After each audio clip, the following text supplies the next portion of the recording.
আজকে আমি যে রেসিপিটা আপনাদের সাথে শেয়ার করব সেটা আপনারা বাড়িতে নিশ্চয়ই কখনো না কখনো বানিয়েছেন। বাড়িতে হঠাৎ করে কোনো গেস্ট আসলো অথবা আপনার হঠাৎ করে খুব মিষ্টি খেতে ইচ্ছা করলো। হাতের কাছে থাকা দুটো উপকরণ দিয়েই কিন্তু এই টেস্টি মজাদার মিষ্টিটা আপনারা অনায়াসেই খুব সহজে বাড়িতে বানিয়ে ফেলতে পারেন। পাকা আম ভালোবাসে না এমন মানুষ কিন্তু খুবই কম। বাড়িতে ছোট থেকে বড় সকলেরই কিন্তু এই ফলটা ভীষণই প্রিয়। চলুন তাহলে শুরু করা যাক আজকের রেসিপি শাহি টুকরা, একদম নিজস্ব স্টাইলে। ভিডিওটা যদি ভালো লাগে লাইক, শেয়ার এবং সাবস্ক্রাইব করার অনুরোধ রইল। হাইপ অপশনটি অবশ্যই প্রেস করে দেওয়ার অনুরোধ রইল। সবার প্রথমে এখানে আমি নিয়ে নিয়েছি হাফ লিটার দুধ। এখানে আমি টোন্ড মিল্কই ব্যবহার করেছি, তবে আপনারা চাইলে ফ্যাট মিল্কও ব্যবহার করতে পারেন। গ্যাসের ফ্লেমটাকে মিডিয়ামে রেখে দুধটাকে আমি গাঢ় হতে দেবো। দুধটাকে আমি একপাশে রেখে দিয়ে বাকি কাজগুলো আমি সেরে নেব। অপরদিকে আমি শাহি টুকরার জন্য ফিলিংটা বানিয়ে নেব। তার জন্য এখানে আমি নিয়ে নিয়েছি কিছু ড্রাই ফ্রুটস, প্রায় 10 থেকে 12টা আমন্ড আর 10 থেকে 12টা কাজু। আপনারা চাইলে কিন্তু পেস্তাও ব্যবহার করতে পারেন। আমি এখানে ড্রাই ফ্রুটসগুলোকে ফাইন চপ করে নিয়েছি। নিয়ে নিয়েছি একটা প্যানের মধ্যে নিয়ে নিয়েছি 1 টেবিল স্পুন ঘি। ঘিটা ভালো করে মেল্ট হয়ে গেলে তার মধ্যে আমি অল্প অল্প করে দুধ অ্যাড করে দেবো। এখানে আমি দুধ ব্যবহার করেছি হাফ কাপ। এই সময় কিন্তু গ্যাসের ফ্লেমটাকে আমি লোতেই রেখেছি। এরপরে দুধটা যখন ভালো করে ফুটে উঠবে তার মধ্যে আমি অ্যাড করে দিচ্ছি 1 কাপ গুঁড়ো দুধ। গুঁড়ো দুধটাকে অল্প অল্প করে অ্যাড করবেন, একসাথে একেবারে অ্যাড করবেন না, তাহলে কিন্তু লাম্প তৈরি হয়ে যাবে। আর একদম কন্টিনিউয়াস কিন্তু এই সময় নাড়তে হবে। না নাড়লেও দেখবেন নিচের দিকে লেগে যাওয়ার সম্ভাবনা থাকবে। প্রথম অবস্থায় মনে হবে যে লাম্প তৈরি হয়েছে, কিন্তু কন্টিনিউ নাড়তে নাড়তে দেখবেন খুব সুন্দর সব কিছু একসাথে মিশে গেছে, একটা ক্রিমি টেক্সচার নিয়ে নিয়েছে। ঠিক সেই সময় আমি এর মধ্যে অ্যাড করে দিলাম 1/4 টিস্পুন এলাচ গুঁড়ো আর যে ড্রাই ফ্রুটসগুলো কেটে রেখেছিলাম সেগুলোকে। এবার সব কিছুকে আরও একবার খুব ভালো করে আমি এখানে মিক্স করে নিচ্ছি। দেখবেন ধীরে ধীরে এটা কিন্তু বেশ গাঢ় হতে শুরু করবে। এটা তৈরি হতে লাগে মাত্র 2 থেকে 3 মিনিট সময়। এর থেকে কিন্তু বেশি সময় এটাতে লাগে না। দেখতেই পাচ্ছেন ধীরে ধীরে কিন্তু বেশ গাঢ় হয়ে এসেছে।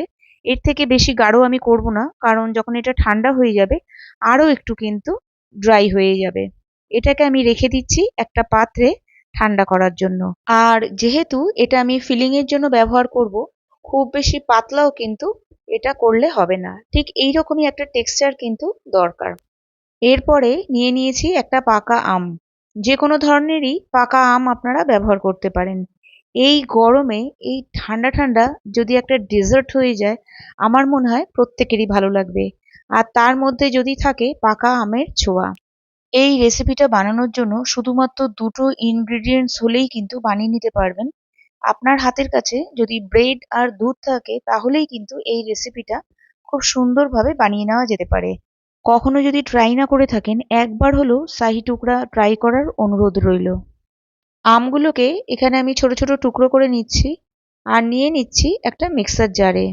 মিক্সার জারে দিয়ে আমের একটা একদম স্মুথ পেস্ট বানিয়ে নেব। দেখতেই পাচ্ছেন আমের পাল্পটা কত সুন্দর লাগছে, রংটাও দেখতে সুন্দর লাগছে। আর ঠিক এরম টাইপের জিনিস যদি বাড়িতে তৈরি হয় না, রান্নাঘরটা কিন্তু খুব সুন্দর একটা গন্ধ ছড়িয়ে যায়।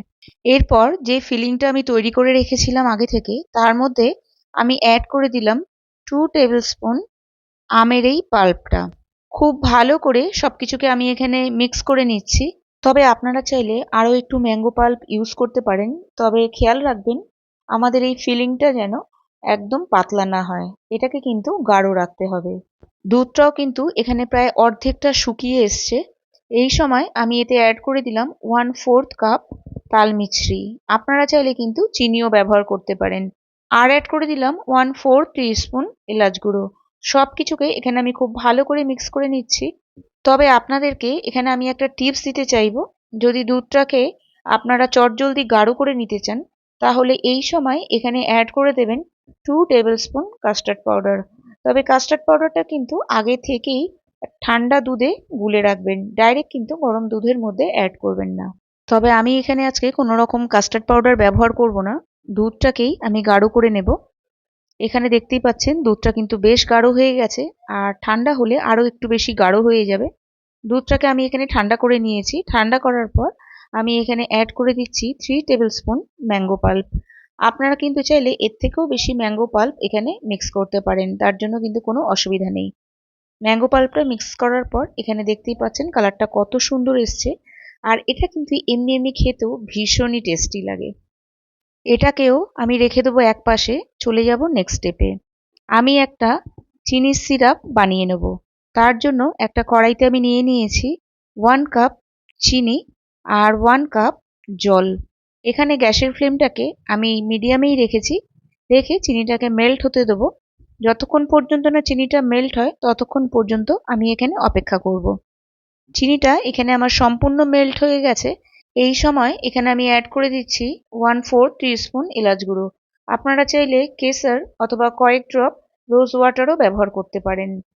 এখানে চিনির সিরাপটা ফুটে ওঠার পর 1 থেকে 1.5 মিনিট মিডিয়াম ফ্লেমে এইভাবে ফুটিয়ে নিতে হবে। এখানে একতার বা দুতারের কোনো সিরাপ তৈরি করতে হবে না, একটু চটচটে সিরাপ তৈরি করে নিতে হবে। খুব বেশি থিক করলে কিন্তু হবে না। এখানে সিরাপটা আমার রেডি হয়ে গেছে। আমি গ্যাসের ফ্লেমটাকে অফ করে দিয়েছি। নিয়ে নিয়েছি ব্রেড। এখানে আমি প্রায় 5 থেকে 6 পিস ব্রেড নিয়ে নিয়েছি। ব্রেড দিয়েই আজকে আমি শাহী টুকরাটা করে নেব। ব্রেডের চারপাশটা আমি কেটে দিচ্ছি।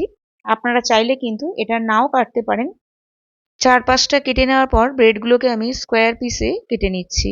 আপনারা চাইলে কিন্তু ট্রায়াঙ্গেল শেপও দিয়ে নিতে পারেন। এখানে আমার সমস্ত ব্রেডগুলো কেটে নেওয়া হয়ে গেছে। এবার ব্রেডগুলোকে আমি শ্যালো ফ্রাই করে নেব। আপনারা চাইলে কিন্তু ডিপ ফ্রাইও করে নিতে পারেন। ব্রেডগুলো ফ্রাই করার জন্য আমি এখানে ঘি ইউজ করেছি। অবশ্যই এই কাজটা ঘিতেই করবেন। ঘিতে করলে কিন্তু এর মধ্যে ফ্লেভারটা দুর্দান্ত আসবে। গ্যাসের ফ্লেমটাকে লোতে রেখে ব্রেডগুলোকে উল্টে পাল্টে এভাবে লালচে করে ভেজে নিতে হবে। এখানে কিন্তু ফ্লেমটা হাই করলে চলবে না, তাহলে ওপর থেকে তো ভাজা হয়ে যাবে কিন্তু ভেতর থেকে কাঁচা থাকবে, তাহলে ব্রেডটা কিন্তু ভালোভাবে ক্রিস্পি হবে না।